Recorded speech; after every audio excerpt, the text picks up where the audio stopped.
And I gotta say right now, the only way to defeat it is to take our throbbing hard Dutch man logs that are incredibly jungle fucking hard and just smash and thrust and pound and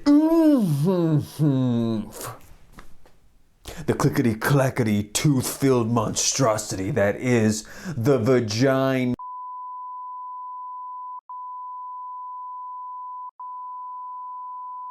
Nah. And that is why The Predator is essentially about misandry.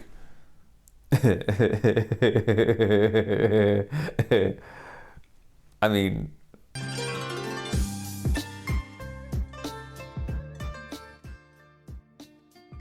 Hello, everybody. Welcome to my meditation mindscape of media. I like to call it my mediatation. Predator, 1987. Potentially my favorite film as a kid. And it's actually one of my favorite films even to this day. I just enjoyed the absolute crap out of that film. And I love Predator 2. I got a lot of love in my heart for Predator 2. It's awesome. The Predator franchise? That probably requires a different meditation on a different day. I promise I wasn't being completely clickbaity with the title of this video. As far as for the whole gender stuff, like whatever could I be talking about? You know, so as Jean-Baptiste Emmanuel Zorg said from The Fifth Element, let me explain. Cheers. Recently, the CDC did a study of Star Wars: The Last Jedi because they tried to calculate exactly how many subversions of expectations there were in that film. And their result was 14,605,000. That's a lot. You know, I'll be honest, I don't loathe that film with the malicious hatred of hell itself. I more or less feel how Rich Evans feels about that film. It's sporadically interesting. Thank you so much, Rich Evans. I agree with you, you adorable, high-pitched, laughing peanut M&M. But the fact remains that that movie had more twists and turns than Beetlejuice's head and Daffy Duck's bill. Predator, now, happened to stumble upon the optimum amount of subversions of expectations, in my humble opinion. Around, I'd say 2. One being the movie itself as a shock on the action movie genre, and 2 being the narrative outcome that the characters themselves took. Now, back in the day, I remember the year was the 1980s. And back in the 1980s, all action films were pretty much steeped in oily buff guys fighting off the bad guys with extreme prejudice. And eventually they always came out on top. Most were fairly predictable. The action movie genre was essentially formulaic back in the day. Now there are a good amount of exceptions, but by and large it's pretty straightforward. Now, am I speaking ill on the genre that it's pretty formulaic and straightforward? Am I trashing it? Oh, hell no! It's good old-fashioned crazy movie fun. Nothing but love for it and my funny little pumpy heart mechanism. But what I am saying is Predator was kind of like 2 movies in one. The first part being a grade A high-octane movie which had the testosterone levels of Kratos bull riding a tank that ran on Rambo sweat. The next being a respectably terrifying and gory science fiction horror survival. It's no joke, punctuated by one of the coolest and most awesome creature designs cinema has ever seen. It was legitimately scary to think about what would happen if you were armed in the Predator's prey ground. Did you see what I did there? Instead of playground, I said the prey ground because the predator and the prey. If you stopped watching right now, I completely understand.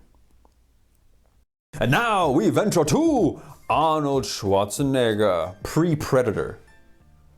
That is a great vocal warm-up. Arnold Schwarzenegger pre-Predator. Arnold Schwarzenegger pre-Predator. Arnold Schwarzenegger pre-Predator. Pre-Predator. Pre-Predator. But Arnold was essentially riding a very good wave of successful films. He came off Conan the Barbarian Destroyer Barbarian. He came off of The Terminator, and he came off of Commando. Okay, I don't know if any of you have ever seen Commando, but Commando is essentially if the 80s had a ginormous throbbing bulbospongiosis muscle, which is a muscle located at the base of the penis.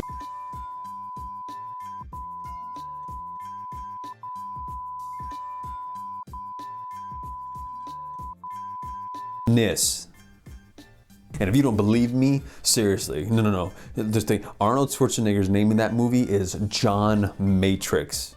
That is the most 80s action hero name potentially I've ever heard. And I mean, I guess spoilers, it's been around for a long time, but he impales a guy with a metal tube and a bunch of Halloween Horror Nights fumes come out of it. It's amazing. It's amazing. So anyways, just the tip of the point is, Arnold was very, very big rising action movie star hero guy. I mean, no, seriously, no one ever thought he was gonna really lose to very, very violent Freddie Mercury and Tully Alford. The guy who got handled by Gomez Addams. You know, come to think of it, I'd say anybody can get probably handled by Gomez Addams. I'm pretty sure he's one of my fiance's hall passes. And you know what? I don't blame her. Gomez, you're awesome, sir. And also legit nothing but love for Vernon Wells and Dan Hedaya. They did their parts awesomely. Anyways, along comes Polly Predator, and oh boy, the action movie genre tropes got a hole blasted through him bigger than Blaine's non-bleeding chest. Yeah, because see, there was no way more guns and bicep curls, preacher curls, chest flies, squat thrusts, baby oil were really gonna work against this very mysterious, very powerful, and formidable foe. Old Arnie tried to give Predator the old macho strong arm, and look what happened.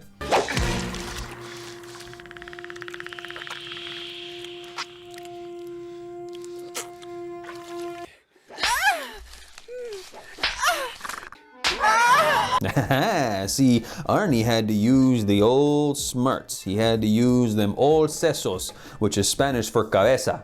And honestly, he has the smarts. The circumstances are perfectly given in that scenario. He is the leader of a specialized commando unit made to rescue people with military efficiency. So it's safe to assume that he's had many years of training, that he is at least college educated, and he has had many experiences in different types of terrain. So Dutch is your man. So essentially what he had to do was put all them smarts to the test. Bada bing, bada boom. A tree log right to the face. See, it's kind of like this. To the current best of my knowledge, in storytelling, men tend to represent a very, very unshakable will, a grand exemplification of determination, an observance of power and its exhibition in order to dominate or overcome an obstacle, which is awesome. It is fine because it is a very specific, energetic dynamic. Now the thing here is though, well, Dutch definitely had, I mean all of them did, but while Dutch definitely had the will to live, sheer will and determination wasn't gonna get him very far. The Predator would have taken that determination and made a prison bitch out of it. But Dimitri, where's all this gender stuff you spent hours talking about in your alone time when absolutely nobody was listening to you? Where's that? I am so glad you remembered. See, you know what I love about this movie? Is that the big, strong, oily, manly men acted like total f***ing pansies. All right, shut up. I was just kidding. Seriously, I'm just kidding. But what I actually mean with more specificity is that these men didn't act like stoic, just non-reactive men. They had legitimate emotional outbursts. They show great amounts of fear and hurt and frustration and loss of composure. And does that heightened reaction and some of the other things that happen to the different characters throughout the film mean that they're not still badass and awesome? Of course that doesn't mean they're not badasses. They're probably even more badass. The reason being is because something much, much more important and larger was at play here. We'll get to that. Anybody here ever seen a movie called Promising Young Woman? It's a Lifetime original set in France about a very smart, very determined woman who always just seems to find love in all of the wrong places. And when she begins metaphorically fisting all the people who caused the suicide of her best friend because of sexual assault, she finds a new lease on life and embraces the small town that showed her that it's okay to take a break. It's a real knee slapper. Okay, honestly, this movie is awesome. It was probably one of my favorite films that I've seen in the last few years. It's really, really good. But I gotta tell you, I was getting real Predator vibes from that film. And I understand the correlation and I know what the fuck I just said. But not in the way that you think. But see, in that film, our main heroine, that's a character and heroine mashed together. Words. She is at a physical disadvantage throughout the film. You don't really understand that until the end, which is why she doesn't tend to operate on that field. Where she tends to operate is a very, very intellectual high ground, which she is expert at. But unfortunately, her physical disadvantage to most of the people she's dealing with comes to play in a very, very tragic way near the end of the film. The film does show this vulnerability with dire consequences. And while I do think, man, just a little jujitsu would have helped her in the longevity of what she was trying to do, she unfortunately pays consequences for this physical weakness. However, okay, spoilers, she gets out of the car at the end of the movie to leave Meryl Streep to run her own fucking fashion magazine. Even though Carey Mulligan's character, while she lost a sort of battle, she definitely won the war.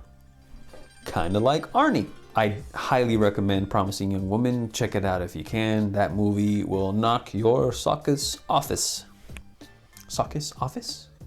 That movie will knock your socks off. Why do I bring that up? Well, because it's interesting. Good stories tend to transcend things of gender and stereotype and tropes. Because any awesome story is going to be way more fulfilling dealing with the character, the story itself, or the circumstances. People being people in a fictional reality, which is the stuff that awesome is made from. It's okay for big, buff, oily men who can bench press 4 times their weight to have some emotional breakdowns and to have some moments of weakness and really show the humanity which isn't so stoic and alpha. And it's absolutely okay for a calloused, jaded woman to act on very, very stoic principles to close her heart off, and she has this callousness about her that's frightening and this precision about her that is, oof, it's terrifying and can put anybody of weak will into a fetal position and cry. She is determination as well. That is most definitely the magic of everything in telling of stories. And personally, I'm not offended or off-put really by the awakening or attempt of bringing awareness or consciousness to any particular plight of anybody who has a message, the agenda. But I definitely think it's way, way, way, way more effective to let your audience work a little. It's way more effective to trust them. It's way more effective to inspire them to have those conversations.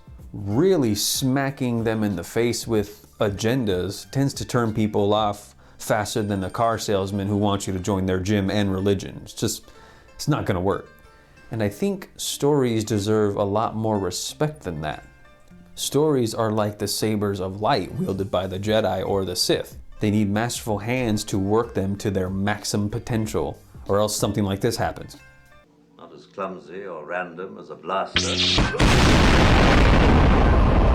Well, my friends, if there's anything that you would definitely like me to meditate further on this topic, or any other topic that we can do some meditations on, by all means, shoot me a comment and do all the like and comment, subscribe, ring the bell, all that beautiful stuff you see on the internet. And I'll catch you. You're welcome to my next meditation. What do you say? Peace be the default. Cheers. Salud.